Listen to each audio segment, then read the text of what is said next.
to add some basic validation, we can manage more state. We can add a entered name is valid state and a set entered name is valid state updating function, which we get from use state.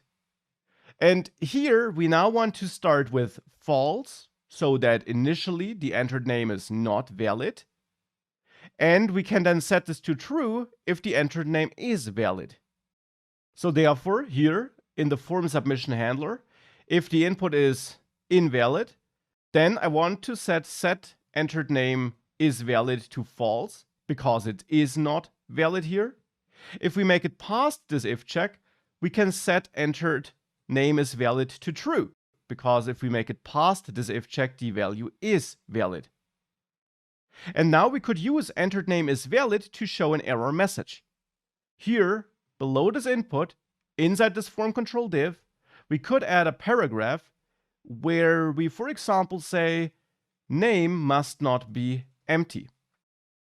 And I only want to show this paragraph if entered name is valid is false, so if it's not valid. Now we of course learned how we can show content conditionally in React, and hence here we can apply what we learned. We can check if not, hence the exclamation mark, entered name is valid, and if that's the case, we output this paragraph, otherwise we don't do anything.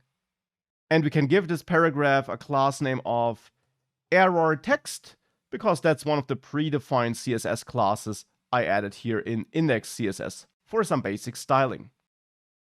With that, I get this error. But now I also get this error before I even start typing.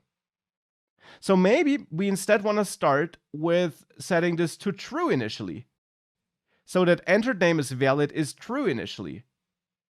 With that, if I save here, we don't see the error message initially, but if I click submit, it now shows up. So this would be one way of adding basic validation to this form and of making sure that we give the user some feedback if things go wrong. Now I actually prepared more validation feedback which we can add, and that affects this CSS class which is added on that div, that form control class. I'm not using CSS modules here, but old school CSS classes which are set up globally and then simply used here. I did prepare a special invalid CSS class which affects the input look, and therefore I want to swap form control for form control and invalid if this input is invalid. So here I could add a const name input classes, and that depends on whether the entered name is valid. If that's true, then I want to add just form control as a class. Otherwise, I want to add form-control and invalid as classes. And now class name here is dynamic and points at name input classes. Name input classes. So these classes which we're deriving here.